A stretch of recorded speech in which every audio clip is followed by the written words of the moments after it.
Hola compañeros y compañeras de administración, pues ya estamos aquí nuevamente para iniciar lo que viene siendo nuestra clase de Fundamentos de Derecho o Conceptos Jurídicos Fundamentales. Y en la clase anterior ya vimos lo que son los sujetos del derecho, las personas, la persona física, la persona jurídica o moral. Pues vamos a ver también lo que es el acto jurídico fundamental, básico en el conocimiento de lo que viene siendo el derecho. En concepción del acto jurídico, recordemos, vimos lo que es el hecho jurídico, es decir, todas aquellas situaciones que se presentan que traen consecuencias jurídicas, pero que nosotros o el ser humano no quiere que las haya. Pero lamentablemente no las podemos evitar. Los terremotos, compañeros, que México ha tenido testigo de dos acontecimientos muy desagradables, el del 85 y el 2017, nadie los quería, nadie desea que vuelvan a venir. Y cuando se presentan, pues ve lo que trae muerte, trae destrucción de propiedades, destrucción de edificios, destrucción de bienes muebles como coches. El acto jurídico, en cambio, es aquel donde las personas, usted y yo, sí queremos. Estamos conscientes de lo que va a pasar, de lo que va a suceder. Sabemos las consecuencias, sabemos lo que va a suceder, pero aún así lo aceptamos y lo vamos a cabo. Decíamos también, compañeros, que el ejemplo típico de acto jurídico, el prototipo de acto jurídico son los contratos. El ícono por excelencia del acto jurídico es el contrato. Y el derecho jurídico pues son todos los fenómenos naturales, incluyendo los accidentes que son provocados por el hombre, pero como son eso, accidentes. Realmente cuando se presenta un accidente no lo queremos, no lo deseamos, pero sin embargo, como su nombre dice, son accidentes, se presentan y nos vienen las consecuencias jurídicas. Una vez que tenemos afinado todo esto y que sabemos que el acto jurídico tiene que tener ciertos elementos de existencia y ciertos elementos de validez, no es necesario que que falte uno de ellos, digo que falten todos, no, con que uno de ellos falte ya con eso es más suficiente para saber si el contrato es nulo, es decir, no tiene validez, o si el contrato es inexistente, compañeros. Sabemos que para que tenga existencia necesitamos que es consentimiento, objeto, y para algunos, no para todos los contratos, la famosa solemnidad. Si llegara a faltar alguno de estos, ya lo sabemos, el contrato es inexistente. Bueno, pero además de esto se requiere otros elementos, la licitud, la capacidad, la forma y la ausencia de vicios en el consentimiento. Con que se presente uno de estos, el contrato entonces no tiene validez, es decir, es nulo. Y en consecuencia no tiene efectos jurídicos o no te puede obligar o no puede obligar a las partes a cumplir con sus derechos y sus obligaciones. Hablamos de la nulidad absoluta, que es cuando al contrato le falta la licitud. Es decir, el contrato se realizó, pero es en contra de derecho, es un contrato que no está debidamente legalizado, y vimos varios ejemplos. Ahí se presenta la nulidad absoluta, es decir, no lo podemos enmendar, no lo podemos corregir. Y cuando falta la capacidad, falta la forma o hay un vicio, llámese error, dolo, lesión o violencia, entonces hay nulidad relativa. Es decir, el contrato es inválido, no tiene efectos jurídicos, pero este sí lo podemos convalidar, lo podemos rectificar, lo podemos corregir. Y una vez que lo podemos corregir, el contrato es perfectamente válido. Te hacía yo ver la situación de que realizamos un contrato, una venta de un terreno a la palabra, o si no, nada más en un papelito donde fulano le vende a Perengano su terreno y se acaba el asunto. Esa forma no es la correcta y por tanto el contrato carece o tiene ese vicio, ese defecto. Pero lo podemos corregir. Vamos ante el notario público, le decimos que queremos formalizar, protocolizar dicha operación, dicho contrato. El notario expide dicha escritura pública donde se acredita el nuevo propietario, el traspaso de la propiedad y el contrato quedó perfectamente convalidado. Bueno, una vez que hemos visto a grandes rasgos todo esto, vamos a ver ahora las diversas clasificaciones de los actos jurídicos o también llámese contratos. Entiende acto jurídico y contrato como sinónimos. En este caso ya hablaremos de lo que es un contrato y explicarles en qué consiste un contrato. Primeramente, los actos jurídicos, como veremos, se clasifican en actos unilaterales. ¿Cuáles son los actos unilaterales? Son aquellos en donde interviene una sola persona, un solo individuo. Sí, así es. Muchas situaciones, nada más se necesita que intervenga una sola persona. No se requieren más personas para que de esta manera se celebre ese acto jurídico. El ejemplo típico lo tenemos con el testamento, como ya habíamos hablado en la clase anterior. El testamento es un acto unilateral, es un acto personal, es un acto individual, donde la persona, el testador, solamente él ante el notario solamente es el que convalida, el que le da certeza a ese acto. La persona que tiene pensado hacer su testamento no puede ir acompañada, no puede ir con nadie, precisamente para evitar amenazas, evitar miradas, evitar situaciones que impidan que la persona libremente disponga de sus bienes en caso de fallecimiento, en caso de muerte. Como puedes ver, es un acto unilateral, es un acto en donde solamente interviene una persona para que tenga validez o tenga efectos legales. El hecho de que lo haga ante notario no quiere decir que el notario también forma parte de él, no, él nada más certifica, él autentifica, él acredita que dicha manifestación de voluntad fue verdadera, fue válida, la persona estaba consciente en sus 5 sentidos y por tanto dicho contrato tiene por tanto su validez plena o su acto jurídico tiene validez plena, compañeros. Otro acto jurídico unilateral donde interviene una sola persona es cuando los centros comerciales, Aurrerá, Comercial Mexicana, Soriana, hacen promociones y hacen ofertas. Yo, Comercial Mexicana, te ofrezco al 3x2. Compra 2 artículos y te regalo un tercero. Como es una promesa o es una declaración unilateral de voluntad. Nadie obliga a Comercial Mexicana a mantener esa oferta. Ella solita lo hace. Eso sí, te pone la aclaración que dicha oferta será válida hasta en tanto tengan existencias o hasta tal fecha en que termina dicha promoción. Cuando una persona hace una oferta, como tú bien sabes, la oferta es individual, personal, nadie lo obliga, nadie lo presiona. Y la gente en general, pues simplemente van o no van a eso. Otro ejemplo de acto unilateral, donde solo interviene una sola persona y no se requiere de dos, es por ejemplo cuando ofrecen recompensas. Típico, usted y yo lo hemos visto, que luego ofrecen que recompensa porque se perdió un perro, se perdió un gato, o inclusive también personas. Ofrezco tanto dinero a quien me dé informes sobre tal perro, tal gato, o mascota, mejor dicho, o a una persona. Como puedes ver, hay un acto unilateral. Interviene una sola persona. Una sola persona es la que interviene y en consecuencia puede producir consecuencias jurídicas, consecuencias legales. ¿Cuál es el acto jurídico unilateral? Cuando interviene una sola persona, un solo individuo.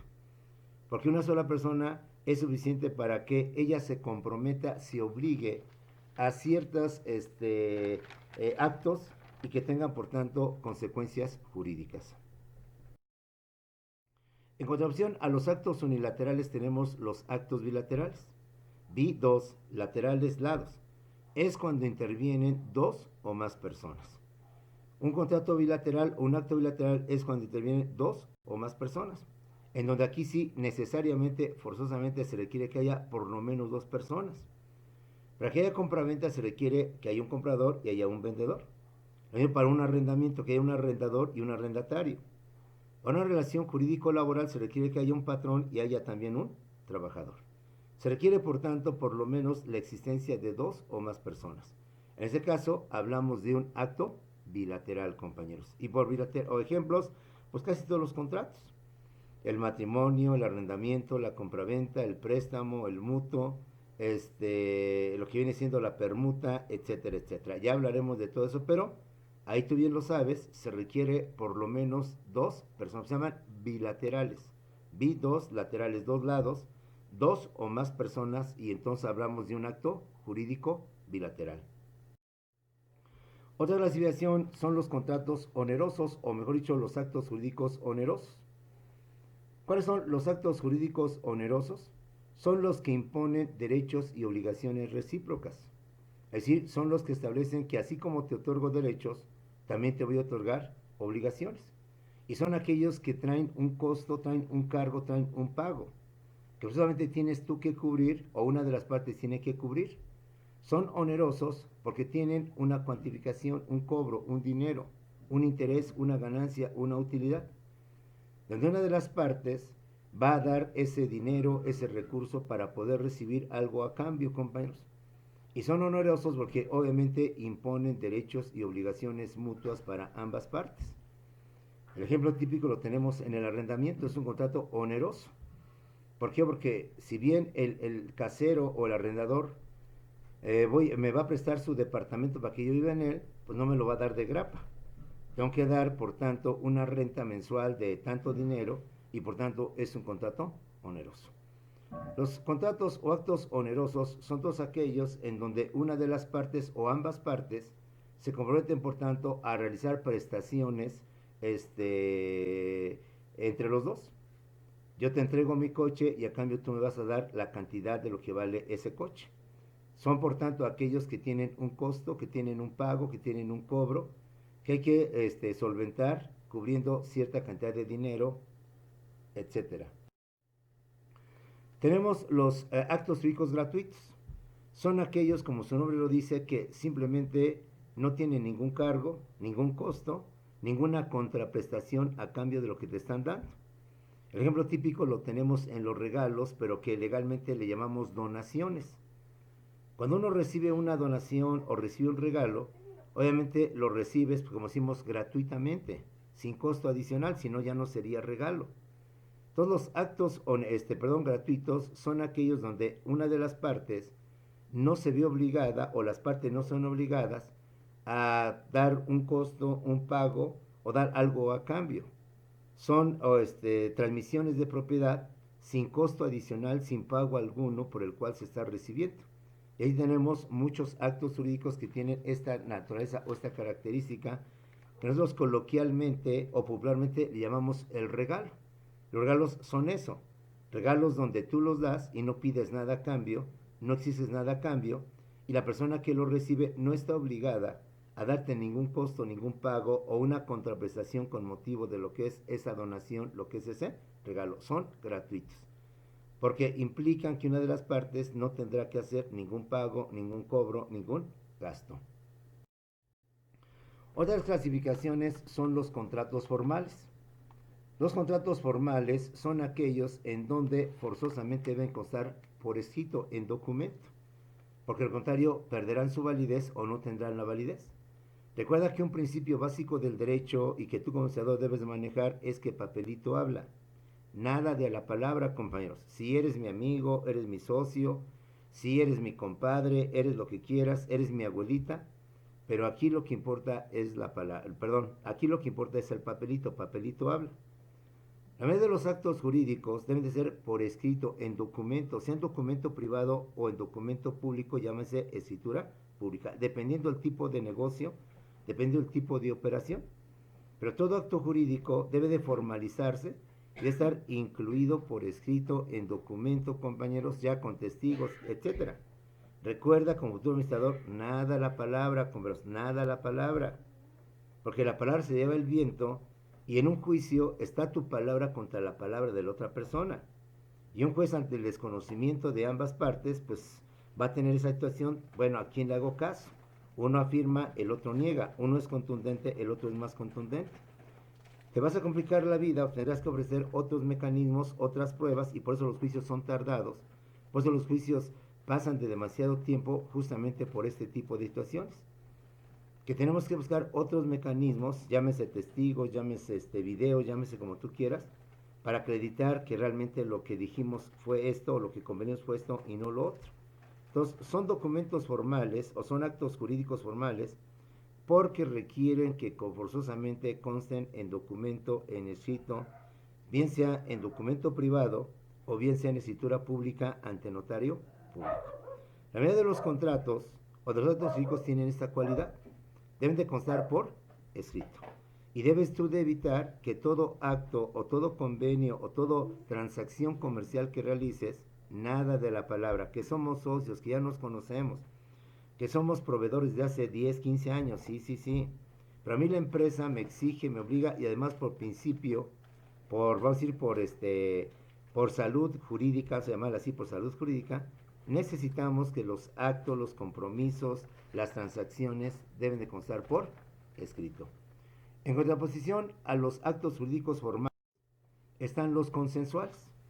¿Cuáles son los consensuales? Los actos jurídicos consensuales son aquellos que no requieren hacerse por escrito. Son aquellos en donde el simple cumplimiento el simple compromiso de los mismos tiene efectos legales. Es decir, se perfeccionan sin que sea necesaria la entrega física de la cosa o de algún documento.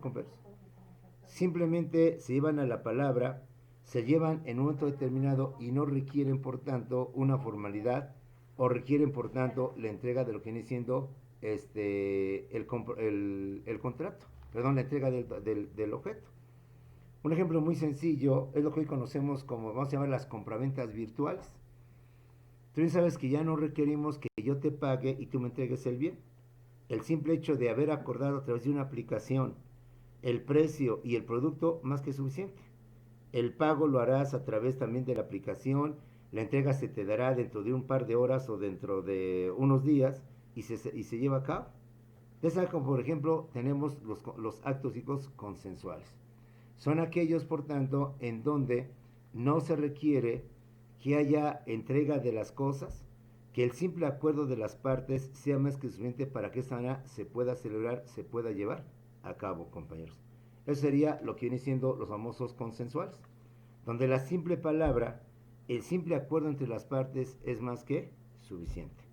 Con que nos pongamos de acuerdo es más que suficiente. Pongamos lo que viene siendo otro ejemplo.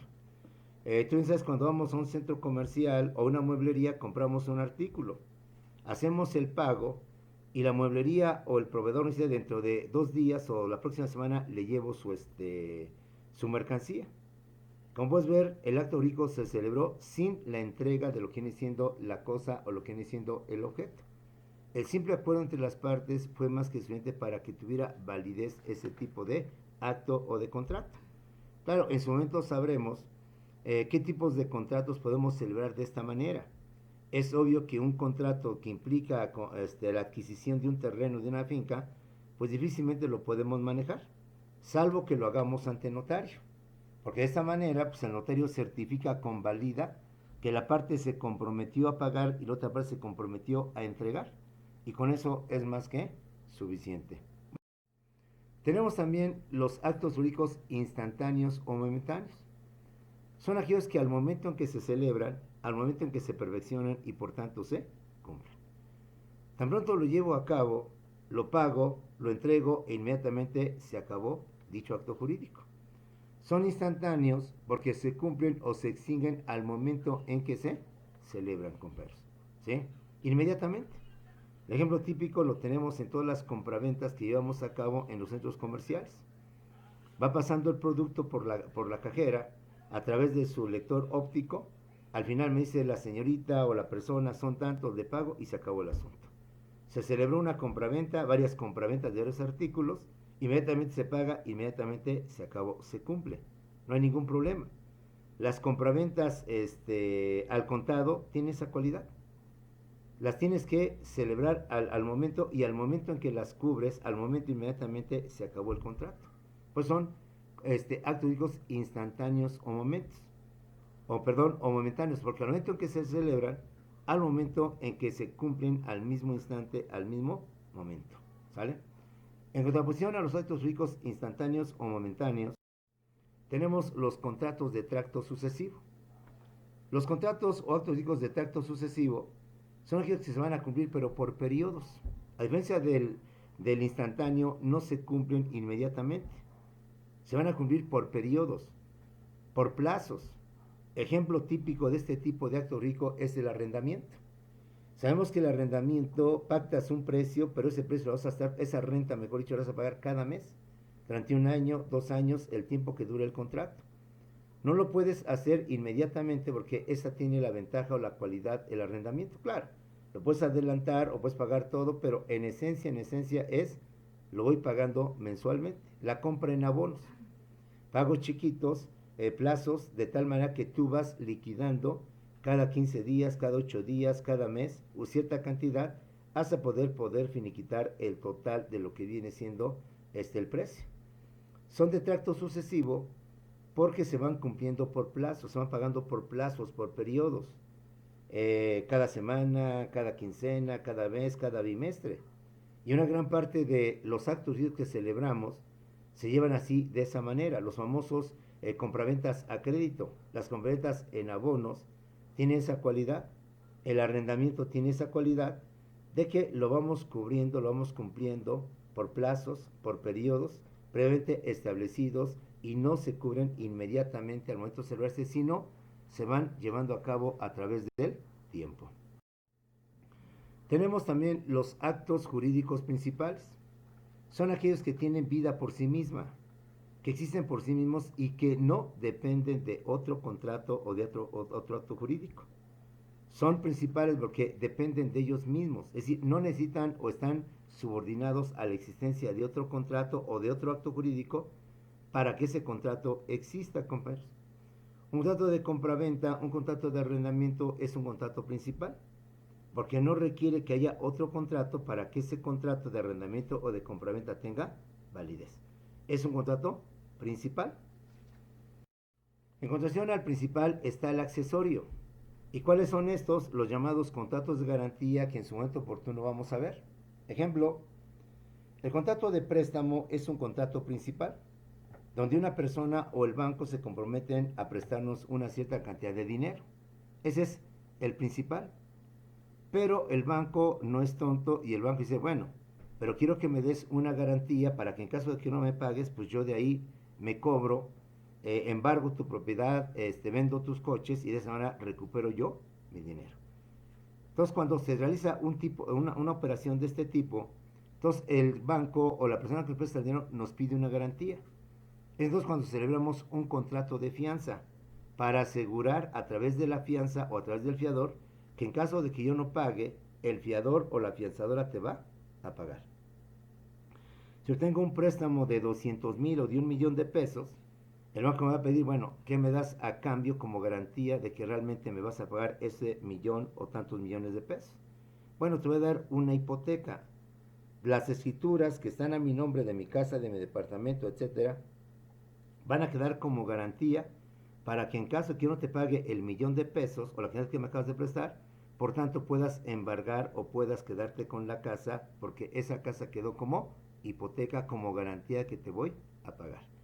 Ahí tenemos por tanto que la garantía, perdón, que la fianza y lo que viene siendo la hipoteca son contratos accesorios que dependen de otro contrato. Para que tengan su plena validez requiere que haya un contrato para que ellos puedan garantizar el cumplimiento del principal contrato. Yo obtengo un contrato principal de un préstamo por 1,000,000 de pesos y de forma accesoria, de forma anexa, más que accesoria, anexa, me voy a entregar un contrato de hipoteca para garantizar que ese millón de pesos que me prestó el banco al menos se pueda recuperar en caso de que no pueda cubrir mi deuda, y entonces tenemos el contrato accesorio de hipoteca, también puede ser de prenda o puede ser de fianza. Los contratos accesorios son los que no pueden existir por sí solos, sino que requieren de otro contrato para que en consecuencia puedan tener esa validez, puedan tener esa existencia y por tanto van a asumir ese compromiso. Tenemos los contratos típicos o los contratos nominados. Los contratos o los actos jurídicos típicos o nominados son los que están previamente establecidos, consagrados en una ley. Donde la ley, como es el Código Civil, los establece, los tipifica, los consagra.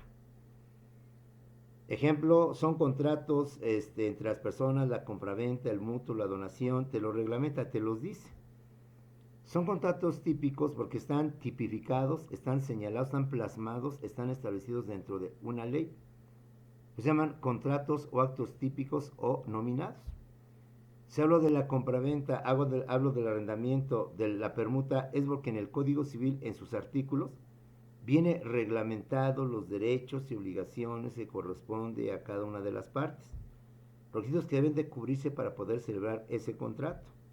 Son típicos porque están establecidos, están plasmados, están escritos dentro de una ley, están contenidos dentro de una ley. Pues se llaman típicos o nominados. En contraposición tenemos a los contratos atípicos o innominados.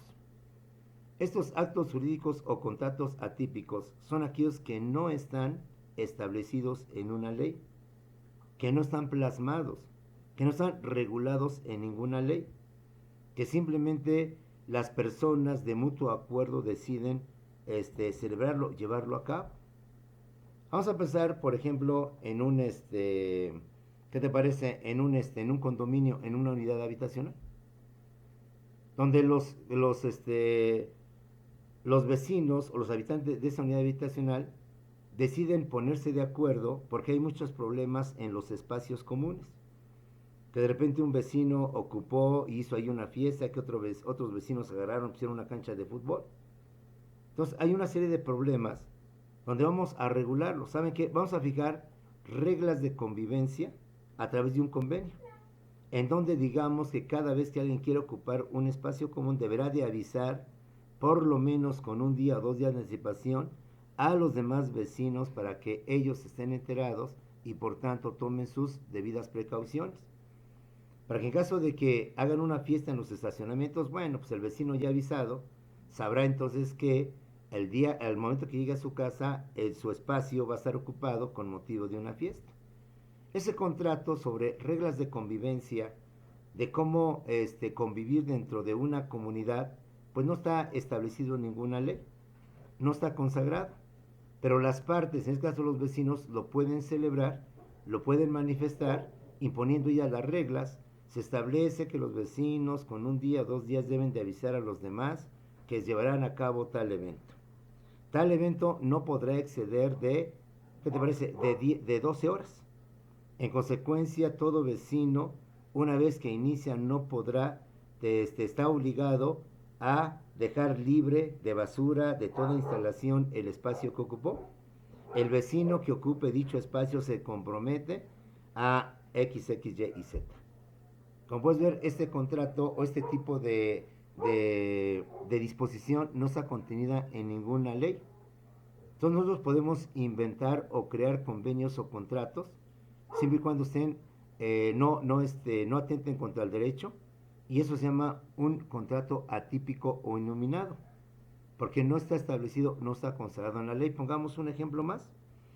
Vamos a pensar que tú y yo estamos en clases presenciales, en donde tú vas y te sientas en tu pupitre, yo llego y empiezo a dar la clase. Vamos a pensar que somos un grupo de 40 personas, es decir, un grupo numeroso. Y un grupo nuestro, tú bien sabes, es todo un desastre, nos platican, no ponen atención, todo un santo relajo. Y constantemente tenemos problemas entre el maestro y los alumnos.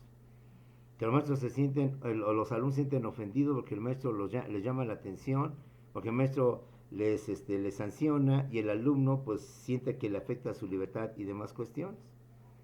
Entonces tú y yo, para llevar una sana convivencia, decidimos hacer un convenio sobre normas disciplinarias dentro del salón de clase o normas de estudio dentro del salón de clase. Es obvio que este contrato no existe en ninguna ley.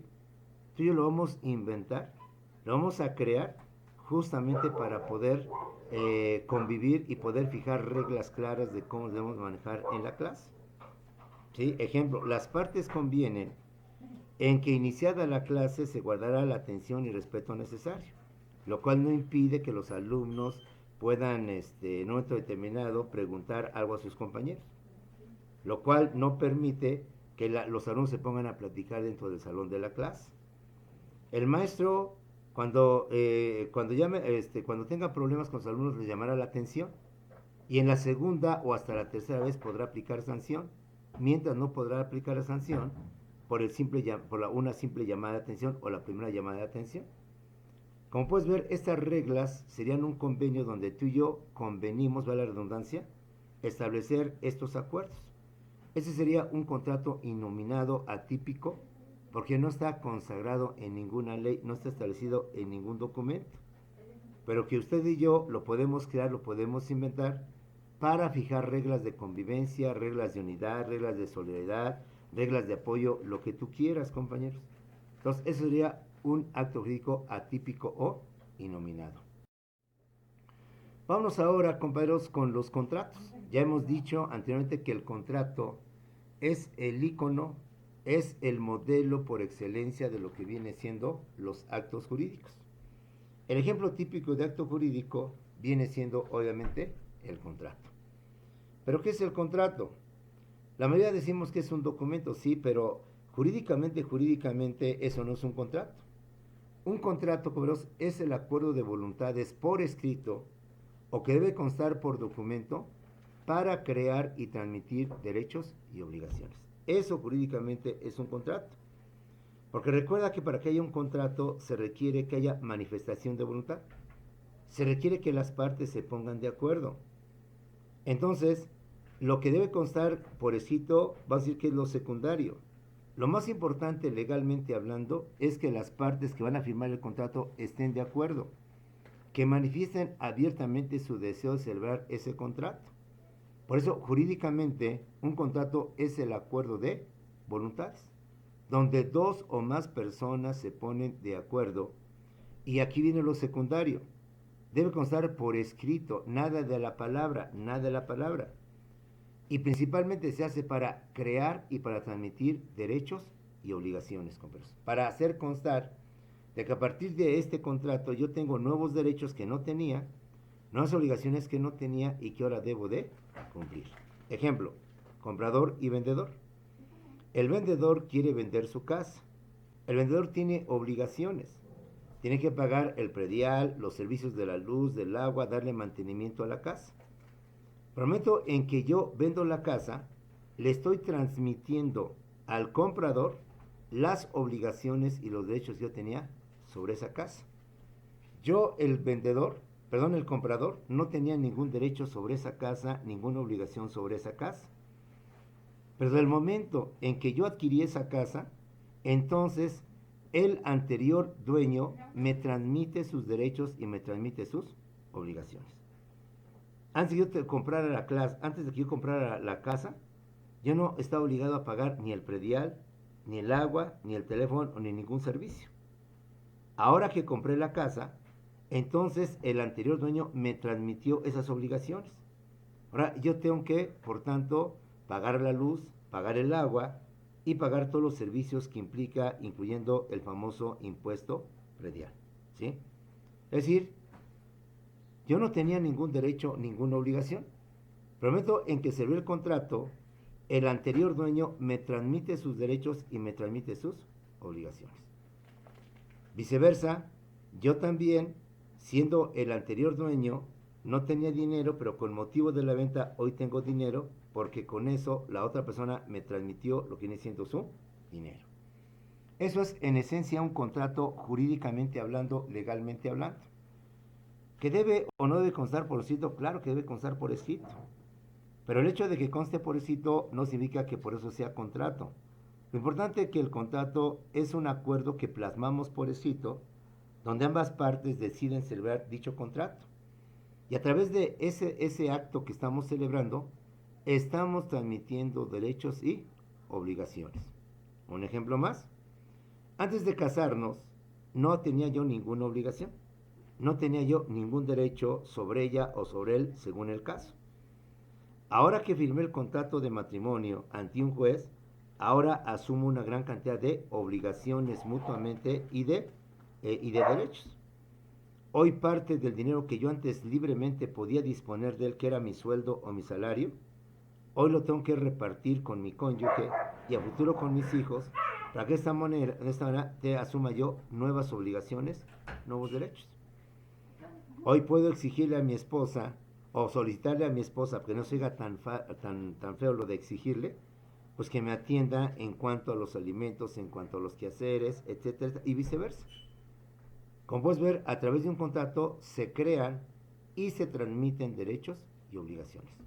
Yo no las tenía, pero ahora que firmé el contrato y con motivo de eso adquirí ese departamento en renta, ahora tengo que asumir la responsabilidad de mensualmente pagar esa renta, de cuidar también esa casa, de no destruirla, pero también asumo el derecho de que la puedo ocupar. Yo no podía ocupar esa casa porque no es mía, pero con motivo de contrato de arrendamiento ahora tengo el derecho de vivir en ella las 24 horas, los 365 días del año, y mientras no afecte o no cause algún daño o perjuicio a la vivienda, puedo hacer lo que yo quiera con ella. Eso es un contrato. Acuerdo de voluntades que debe constar por escrito para crear, transmitir derechos y obligaciones. Bueno, de forma paralela al contrato existen los convenios. Muchas veces la gente dice contrato es cuando es por escrito y convenio nada más es un acuerdo de voluntades, es simplemente a la palabra, no. Hay que diferenciar jurídicamente qué es un contrato y qué es un convenio, para que usted y yo determinemos cuándo nos conviene hacer un contrato y cuándo debemos celebrar lo que viene siendo un convenio.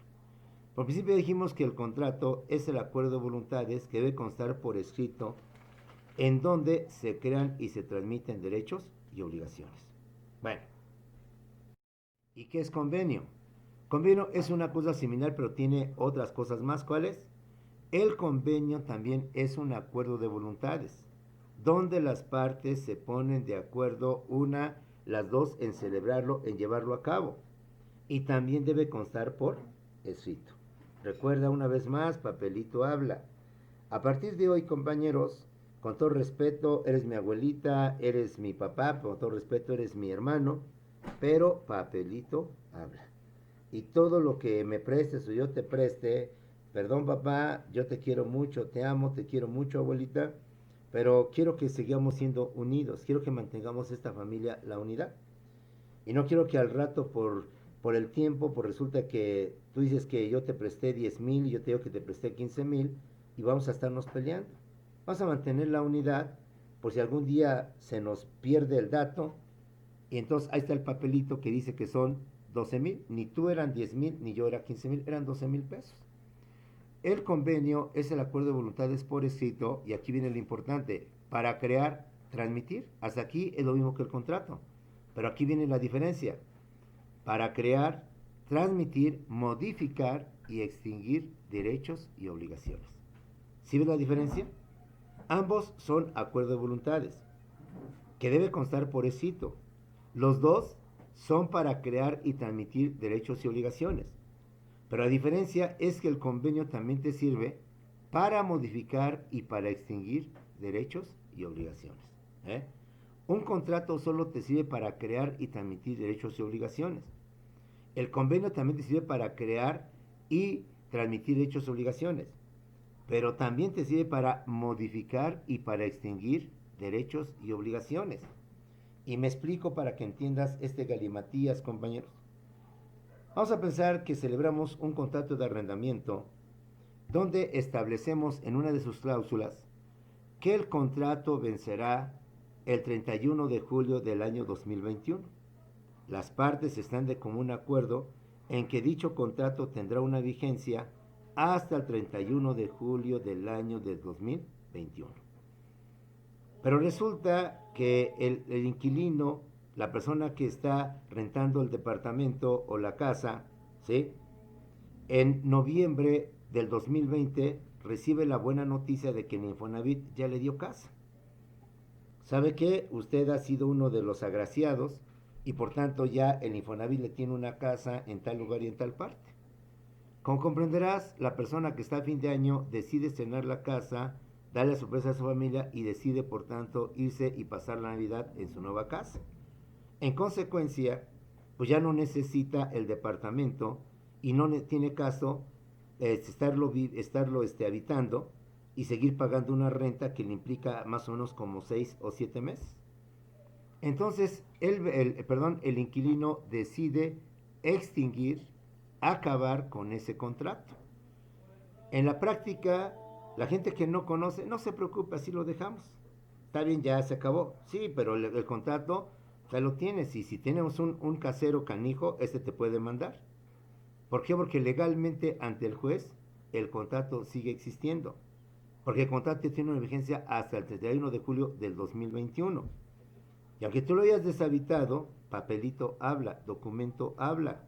Y el documento dice que tú te comprometiste a pagar y a estar en ese departamento hasta el 31 de julio del año 2021.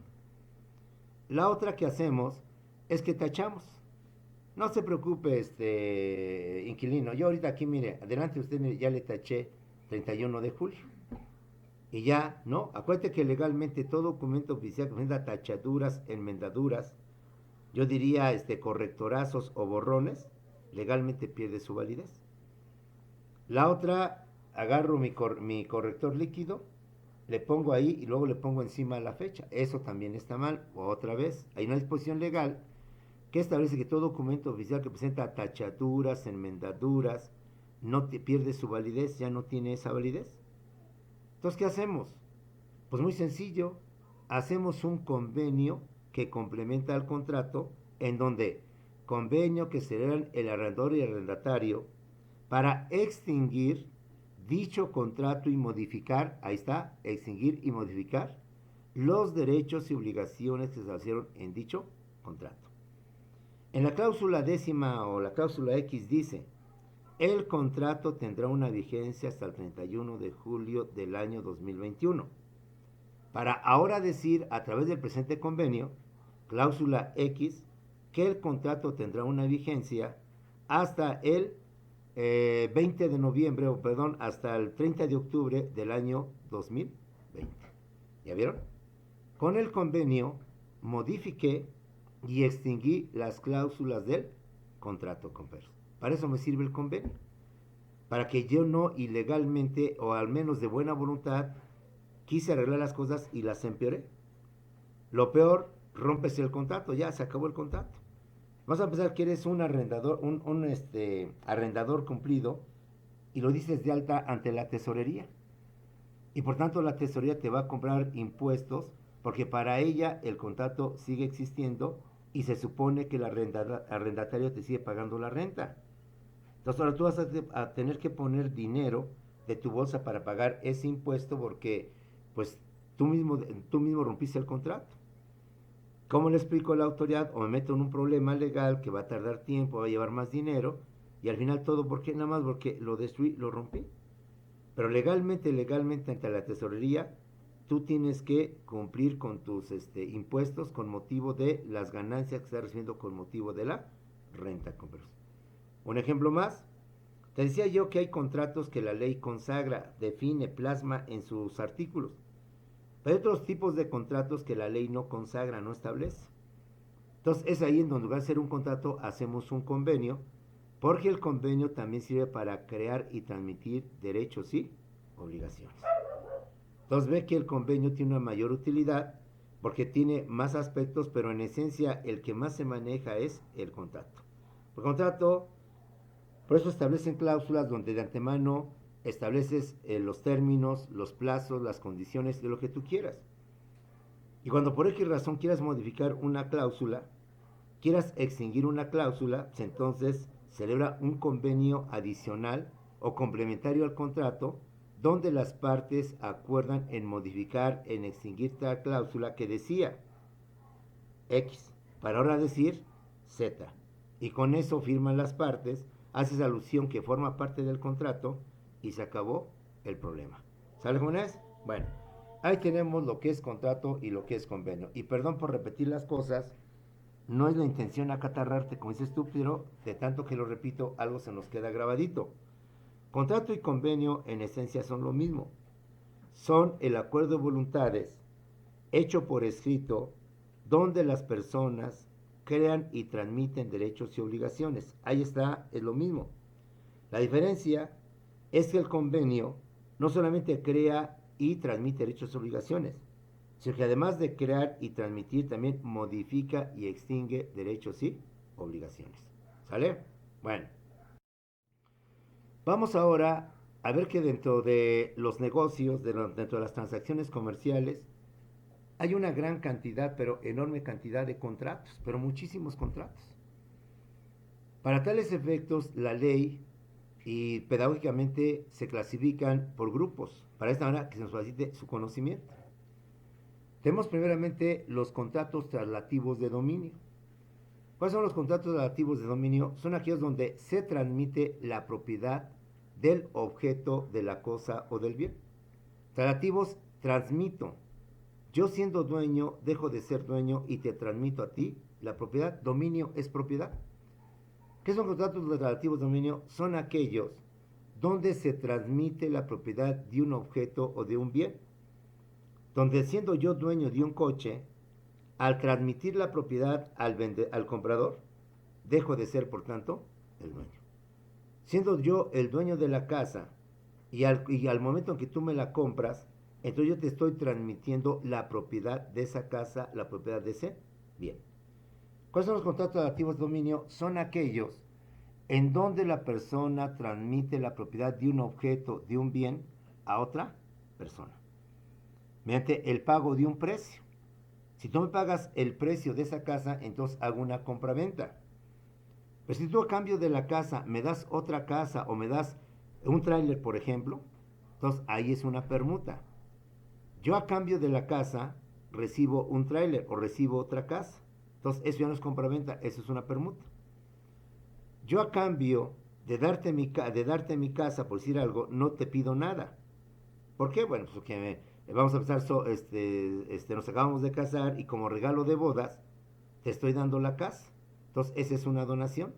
Yo siendo dueño de la casa, por ejemplo los papás, que es típico, ojalá tenga voz de profeta, hija, hijo, y que te vas a casar, mi regalo de bodas es esta casa.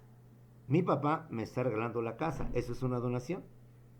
Cuando yo pague un precio, es compraventa. Cuando yo intercambie un bien por otro bien, eso es permuta. Y cuando yo dé o reciba un bien a cambio de nada, entonces eso es una donación. Y cuando yo reciba un bien el cual me comprometo a regresarlo, más aparte pagar intereses por ese préstamo que me dieron, entonces hablo justamente de eso, de un préstamo. ¿Sale? ¿Qué son los contratos relativos de dominio? Son aquellos en donde las personas transmiten la propiedad de un bien o de un objeto. Siendo dueños o propietarios, dejan de serlo porque se la transmiten a otro para que ese otro se convierta en el nuevo dueño o propietario. Los contratos relativos de dominio son 4: la compraventa, la donación, la permuta y el mutuo o también llamado préstamo. Y esto apréndetelo. Tú y yo sabemos que es un préstamo, pero también jurídicamente al préstamo se le llama mutuo.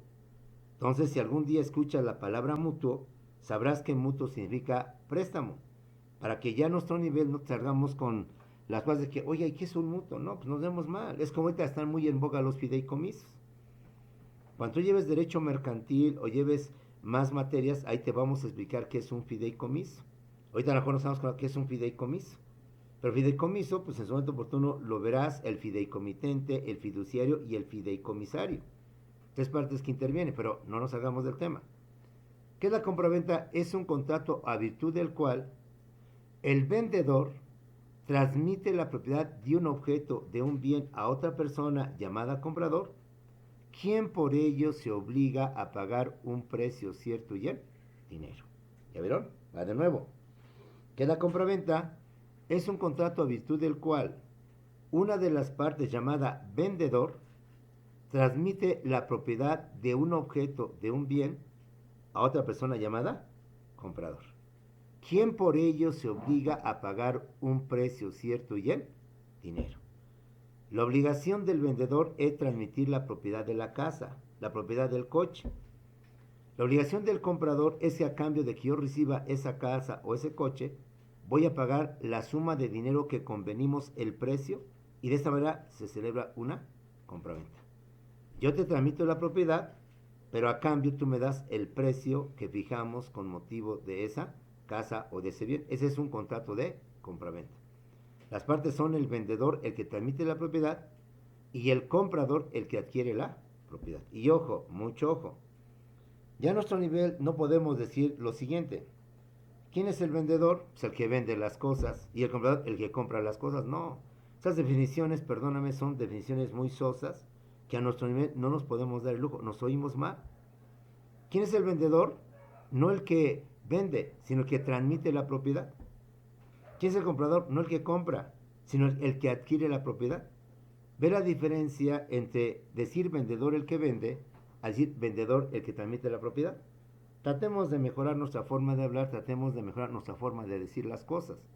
Usted va hacia arriba y hacia arriba implica expresarse de forma más correcta, de forma más clara sobre los términos y no repetir la definición con el concepto. Ejemplo, ¿qué es descripción? Cuando se describe. ¿Qué es narración? Cuando se narra. Pues no está diciendo absolutamente nada. Narración se narra y descripción se describe. Simplemente no me está diciendo absolutamente nada. Me estás dejando igual que cuando yo te pregunté qué eran estos términos. Bueno, el otro contrato es la donación. Misma definición que la compraventa, nada más que con estos cambios. ¿Qué es la donación? Es un contrato a virtud del cual una de las partes llamada donante, aquí ya no es vendedor, es donante, del cual una parte llamada donante transmite la propiedad de un objeto o de un bien a otra persona llamada donatario, sin recibir nada a cambio, de manera gratuita, sin pedirle nada al donatario. Es el regalo. ¿Qué es una donación? Es un contrato a virtud del cual el donante transmite la propiedad de un bien o de un objeto a otra persona llamada donatario, quien a cambio no da absolutamente nada. Lo transmite de manera gratis, sin costo o cargo alguno por haber recibido ese bien. Donante es el que transmite la propiedad de forma gratuita, sin costo. Donatario es que la recibe la propiedad sin dar nada a cambio. ¿Sale? Tenemos la permuta. Aquí las partes se llaman permutantes, los dos son permutantes. ¿Qué es la permuta? Es un contrato a virtud del cual las partes llamadas permutantes intercambian bienes, intercambian propiedades entre sí. Obviamente con el valor que amerita, que signifique lo mismo. A cambio de mi casa te doy 2 trailers. A cambio de mi refrigerador y de mi estufa, yo recibo un equipo de cómputo, o recibo 5 pantallas, o recibo esto, o recibo aquello. Como puedes ver, hay un trueque. Yo en lugar de darte un dinero, o tú a cambio de darme un dinero, o de no darme nada, decidimos mejor intercambiar cosas, hacer un trueque. Te cambio mi departamento de Polanco, por decir algo, por tu rancho que tienes en Whisky Lucan, por decir algo, ¿no? Te cambio mi casa que tengo en la colonia Roma por tu bodega que tienes tú en Vallejo. Y pues vemos que la bodega pues es más grande que la casa, aunque la casa está en mejor céntrica, etcétera, etcétera. Entonces eso sería una permuta. Y aquí las partes se llaman permutantes. La permuta es un contrato a virtud del cual las partes llamadas permutantes intercambian o cambian una cosa por otra o intercambian bienes entre sí, obviamente procurando que tengan el mismo valor, el mismo precio. Tenemos el contrato de préstamo mutuo. Te invito a que a partir de ahora te aprendas el término jurídico correcto que es mutuo, aunque también llamamos el préstamo. Por si algún día te dicen el mutuo, pues no te espantes y quedes ahí con que, ¿y qué es eso? ¿Sale? En contrato de mutuo, las partes se llaman el mutuante y el mutuario. El mutuante, no el mutante, porque el mutante son los de los Thundercats, Mandrilo y no sé cuántos más. Aquí es mutuante, mutuante con la U, no el mutante. O también se llama acreedor y se llama por tanto el deudor. ¿Qué es el contrato de mutuo? Es un contrato a partir del cual el mutuante o acreedor transmite la propiedad de bienes fungibles. Ahorita te explico qué son bienes fungibles. Transmite la propiedad de bienes fungibles al mutuario o deudor, quien se obliga a devolverlos, a restituirlos en la misma calidad y cantidad, más el pago de un interés o de una comisión. Que ese contrato de mutuo es un contrato a virtud del cual una de las partes, llamado acreedor o mutuante, transmite la propiedad de bienes fungibles, ahorita explico que son bienes fungibles, a otra persona llamada mutuario o deudor, quien se obliga a restituir dichos bienes fungibles de la misma calidad y cantidad, más aparte, entregar un pago de intereses o de comisión, compañeros. Es decir, un préstamo, que es un préstamo donde el banco me otorga una cantidad de dinero, 10,000, 20,000, 50,000 pesos. Pero tengo la obligación de devolver esos 10,000, esos 20,000, esos 40,000 pesos que me devolvió el banco, que me prestó el banco. Pero además, estoy obligado a pagar los intereses o las comisiones que el banco me fijó con motivo de ese préstamo. Yo te presto los 20,000, pero tú vas a tener que regresar 24,000 o 25,000 pesos. Los 20 que te presté, más los 4,000, los 5,000, los 8,000 o X cantidad, por concepto de intereses. Eso es un préstamo o eso es un mutuo. Ahora, ¿qué son los bienes fungibles? Es un término jurídico para referirnos a todos aquellos objetos o cosas que podemos cambiar y devolver por otros de la misma calidad y de la misma cantidad, compañeros.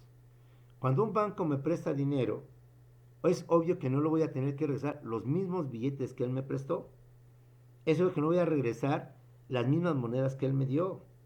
Yo le voy a dar, a lo mejor él me dio billetes de 500, yo voy a dar billetes de 200. Esto no significa que haya alterado el contrato, no. Al final, los billetes de 500 y de 200 van a sumar 10,000 pesos. Entonces, esos son bienes fungibles. Aquellos que yo puedo cambiar, que puedo usar y restituirlos con otros de la misma especie, de la misma calidad y de la misma cantidad.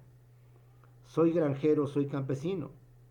Le pido a X empresa o a X comercio que me preste, ¿qué te parece? Una tonelada de maíz, una tonelada de frijol, bayo, negro, el que tú quieras. Es obvio que al sembrar ese maíz va a desaparecer porque a su vez ese maíz o ese frijol va a sembrar si va a dar más maíz o frijol. Entonces no estoy obligado a regresarle los mismos maíces que me prestaron o que me dieron en préstamo. Pero con motivo de que los que ahora se están cosechando son de la misma especie, de la misma cantidad con que me los dieron a mí.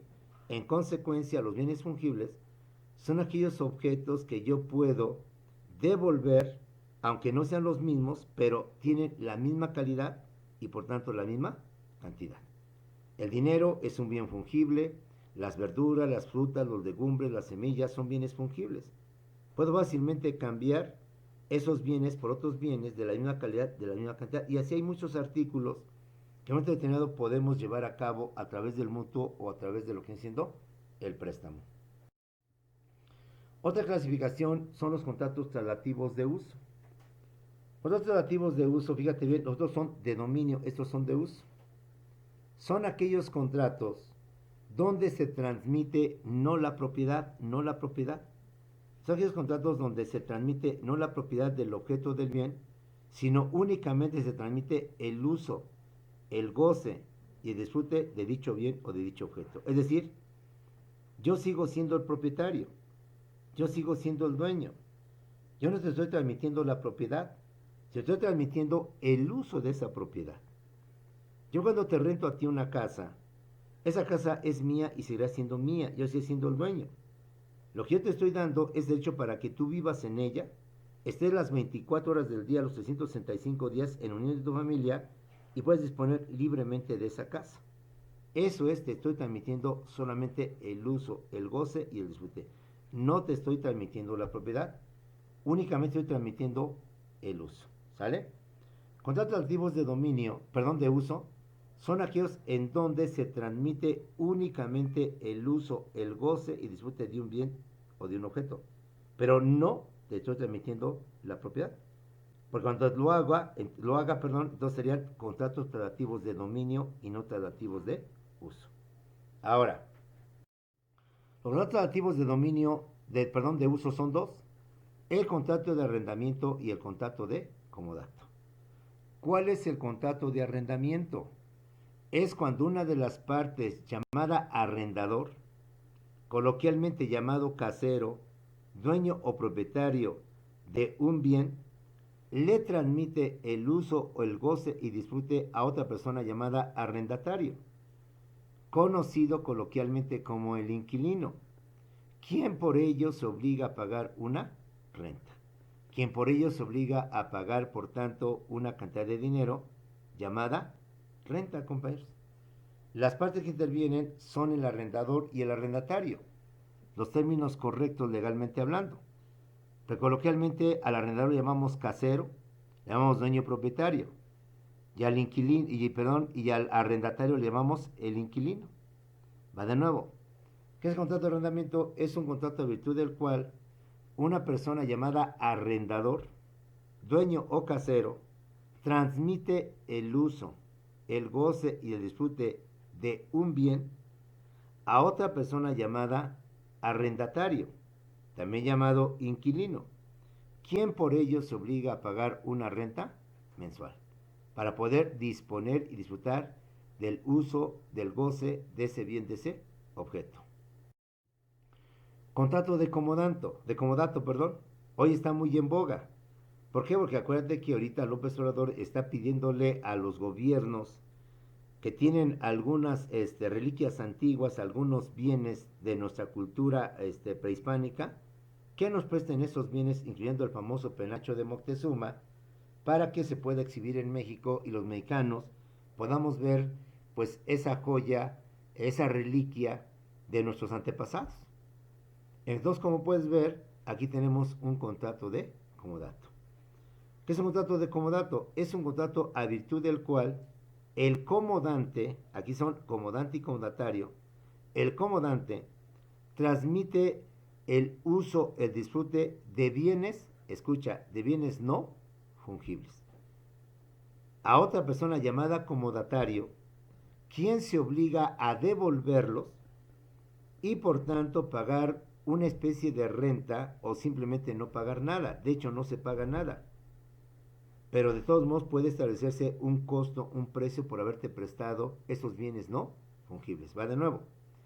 ¿Qué es un contrato de comodato? Es un contrato a virtud del cual una de las partes llamada comodante transmite el uso, el goce y disfrute de bienes no fungibles, de bienes no fungibles, a otra persona llamada comodatario, quien se obliga a devolverlos, a restituirlos, compañeros, y en algunos casos a pagar un cierto precio o una especie como de renta. Pero por eso se diferencia del arrendamiento, porque por lo general no te cobra nada. El hecho de que yo mande cabezas olmecas, reliquias antiguas a Francia y las exponga en un museo, no te voy a pedir a cambio que me des un dinero, no, son intercambios culturales entre los gobiernos. El hecho que yo te pida a ti, ¿qué te parece, Francia, que me mandes la bandera de la Revolución Francesa, me mandes algunas cosas históricas de tu pasado, no significa que te voy a cobrar, porque yo las voy a exponer para que aquí los mexicanos conozcan ese tipo de reliquias, ese tipo de antigüedades. ¿Qué son los bienes no fungibles? Los bienes no fungibles son aquellos que no podemos cambiar, que no podemos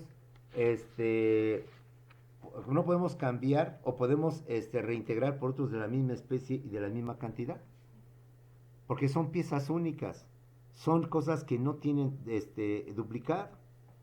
Las grandes pinturas, por ejemplo, la Mona Lisa es una pieza única, es un bien no fungible. A lo mejor podemos obtener mejores copias, pero pierde, porque lo que hace grande a una obra es justamente su originalidad, que es única, no hay otra más. Los bienes no fungibles son aquellos que no podemos cambiar y no podemos restituir por otros de la misma especie y la misma cantidad, porque realmente no existe. Ejemplo, vamos a empezar, la bandera con la que Miguel Hidalgo y Costilla inició la independencia de México es una reliquia, es un objeto único, no hay un doble, no hay varias. Ese objeto vale por sí solo y nada más es uno. Entonces, como puedes ver, son bienes no fungibles porque no podemos cambiar, intercalar o intercambiar por otros de la misma especie o cantidad. ¿Cuáles son los bienes no fungibles? Las obras de arte, las pinturas. ¿Cuáles son los bienes no fungibles? Las reliquias, las antigüedades, las cosas viejas que difícilmente encontraremos otra igual. Vamos a pensar el uniforme de Francisco Villa, bueno, si es que existiera, o las botas de Pancho Villa. Es obvio que difícilmente encontraremos otras botas que el Centauro del Norte utilizó, entonces ese es un bien no fungible. El calendario azteca es un bien no fungible, porque podrá haber copias, pero el original, el auténtico, el legítimo es uno solo. Y eso es lo que le da valor a estos bienes. Y que muchas veces por intercambios culturales, los países hacen ese intercambio cultural. Te presto las cabezas colosales de los olmecas, te presto algunas bienes o algunos objetos que hicieron los mayas para que los exhibas en tu museo de París, en tu museo de Italia, en tu museo X, y a cambio tú mándame piezas de Roma, mándame piezas de los griegos, no sé, el uniforme o el escudo, la lanza o la espada de Marco Antonio, de Julio César, pensando en esa posibilidad. Si así fuera, es difícil, por tanto, que yo encuentre otro escudo, otra espada que haya parecido a Julio César. ¿Sí? Entonces, eso viene siendo los bienes no fungibles y esto viene siendo el famoso comodato. ¿Sale? El comodante y el comodante. Los bienes no fungibles, como te he dicho, ahí los tenemos. Son reliquias, son piezas antiguas, arqueológicas, pinturas, obras de arte, piezas únicas. Piezas que nunca encontrarás otra igual. y que por tanto hacen que no podamos cambiarlas, intercambiarlas una por la otra. Ya lo vimos en los bienes fungibles. Si a mí me prestan 20,000 pesos, pues te puedo usar 20,000 pesos. Tal vez no es el mismo billete, pero es la misma cantidad. Me prestas una tonelada de maíz criollo, yo te realizo otra tonelada de maíz criollo, no es el mismo que tú me dices, pero es de la misma especie, misma calidad y misma cantidad. Ya para terminar, compañeros, hablemos de los contratos de garantía. Ya hablamos algo de ellos. Contratos de garantía son aquellos contratos accesorios o complementarios a los contratos principales y se otorgan para asegurar, no para garantizar. El contrato de garantía se otorga para asegurar el cumplimiento de las obligaciones y el pago de las prestaciones. Los bancos no son tontos, te prestan dinero, pero no te lo presta así, te piden a cambio algo, una garantía. Si yo te presto los 20,000, los 2 millones, ¿qué me das a cambio de que yo te dé este dinero como garantía para que en caso de que no me pagues, pues ahí tengo eso? Si no me pagas el 1,000,000 de pesos, pues me quedo con tu rancho que vale más de 1,000,000 de pesos, lo vendo, recupero mi dinero y recupero mis intereses. El contrato de garantía, compañeros, son aquellos que se otorgan para asegurar el cumplimiento de una obligación o el cumplimiento de una prestación. Y son tres: el contrato de fianza, el contrato de hipoteca y el contrato de prenda. Cuando una empresa afianzadora o un particular se convierten en mi fiador, para que en caso de que yo no pague, esa persona, llámese mi papá, mi hermano, mi hijo, se convierte a pagar por mí, entonces hablamos de una fianza. Voy con una fianzadora, obtengo una fianza para que en caso de que yo no pague, entonces la fianzadora asume la obligación de pagar. Cuando una persona se convierte a pagar por otra persona, entonces hablamos de una fianza. Y en un momento determinado, el banco puede aceptar este tipo a sabiendas quién es el fiador, quién es la persona. En los contratos de arrendamiento es muy típico.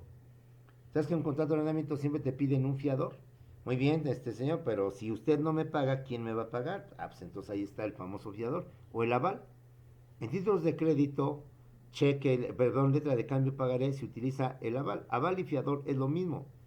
Nada más que en materia mercantil se llama aval y en materia civil se le llama lo que viene siendo el fiador. El otro contrato es la hipoteca. Contrato de hipoteca es cuando, compañeros, nosotros dejamos un bien inmueble. Un bien inmueble son aquellos bienes que no podemos transmitir ni mover de un lugar a otro, dada su condición. Un edificio, un terreno, una casa, un departamento, no los podemos transmitir. Los podemos cambiar de un lugar hacia otro. Son bienes inmuebles. Los inmuebles son los que no podemos cambiar de un lugar hacia otro, los que no podemos mover de un lugar hacia otro. Y cuando tú entregas como garantía una finca, un terreno, una casa, un departamento, un edificio, las instalaciones de una empresa, entonces estás entregando una hipoteca. ¿Qué es una hipoteca? Cuando das como garantía un bien inmueble para asegurar el cumplimiento de un pago, el cumplimiento de una prestación, el cumplimiento de un pago. Tenemos el contrato de prenda. Es cuando yo, al no tener propiedades en cuanto a casas o terrenos, sí tengo, por ejemplo, coches, tengo bienes muebles, es decir, bienes que podemos mover por sí mismos o con intervención de alguien. Los bienes muebles son coches, son aparatos electrodomésticos, son pantallas, son todo aquello en seres o cosas de la casa. Entonces, una prenda es cuando yo doy como garantía bienes muebles, bienes que podemos cambiar como son como son coche, como son pantallas, como son equipos de cómputo. El contrato de prenda es cuando yo doy a cambio, para asegurar el cumplimiento de una obligación, bienes muebles. Es decir, coches, equipos de cómputo, pantallas, refrigeradores, aparatos electrodomésticos, etcétera. Jóvenes, con esto terminamos la clase. Nos vemos dentro de unos cuantos segundos en lo que viene siendo Zoom para dejarles alguna tarea y atender cualquier duda, cualquier comentario. Nos vemos en unos segundos en Zoom.